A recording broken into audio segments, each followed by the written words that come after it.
So from what you saw last night with Gunnar, what happened? Was it the initial hit, or was it the head slamming on the turf, do you think, that caused him to be in the state in which he was? So the quarterback was kind of diving and sliding and trying to protect himself, took a hit. The other player's shoulder hit him in his shoulder and his head. There was clearly a force to the head, to the neck, maybe the shoulder, which also impacted onto the ground. Then he laid there for a half a second, he rolled himself over, and that's where he became immobile.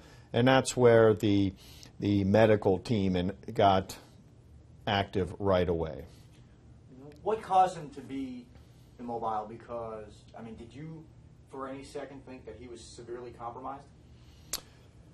All head and neck injuries are major head and neck injuries until proven otherwise. And all athletes, all coaches are told, hey, when something like this happens, you lay still. The trainers know it, the players know it, the teammates know it. Everybody takes the approach of, hey, this is a major thing, let's start from the beginning. It starts from airway, breathing, circulation. So good sideline medicine involves making those assessments very, very quickly. We always assume the worst right away, and then we think backwards. And we can think backwards logically. We follow very strict protocols. We use our EMT skills. We use our medical skills. We use our person skills. We use our common sense skills. So every injury is a major injury till proven otherwise. That's interesting to know. So when we see someone laying motionless, it's not necessarily, oh my goodness, let's panic.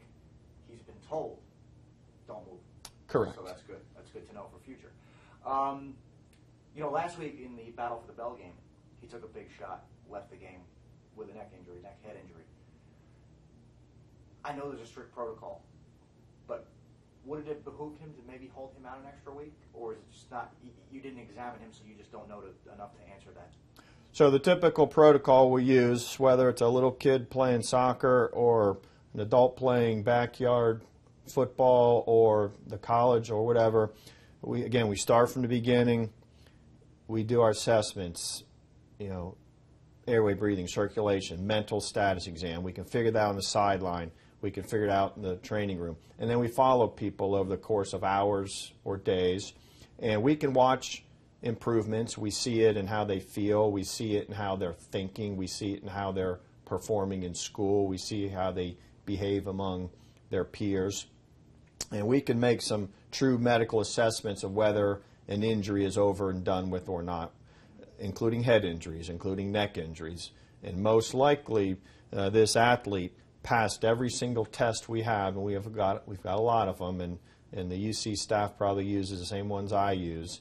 And once we are certain, as best we can medically, that that event is over and done with, then we believe the athlete is safe enough to go through the risk of having another such injury without any different sequela of anybody on the field. So no more susceptible last night than he would have been if he had not had the injury 10 days earlier, or not even 10 days earlier, 5 days earlier. Correct. As best we can prove with our medical technology, that's the philosophy. Okay. Now, let's say going forward now, he shows up at the athletic complex on Monday and says, I'm good, I'm ready to go. Would the protocol be even more stringent now that it's happened twice? Probably not. It should be the same protocol. Okay. We should try to establish that he's 100% well. And again, we can assess that with assess his cognitive stats, you know, how he's thinking, how he's doing school, his behavior, his mood, how he looks, how he's telling us. You know, he needs to tell us, hey, I feel great, or I got this headache, or I feel hazy, I feel foggy. And those are things that the athlete must tell us as clinicians. Some of that stuff can be hidden. Sure. Some of it cannot be hidden. We can see their grades tank. We can watch them do poorly on neurocognitive testing.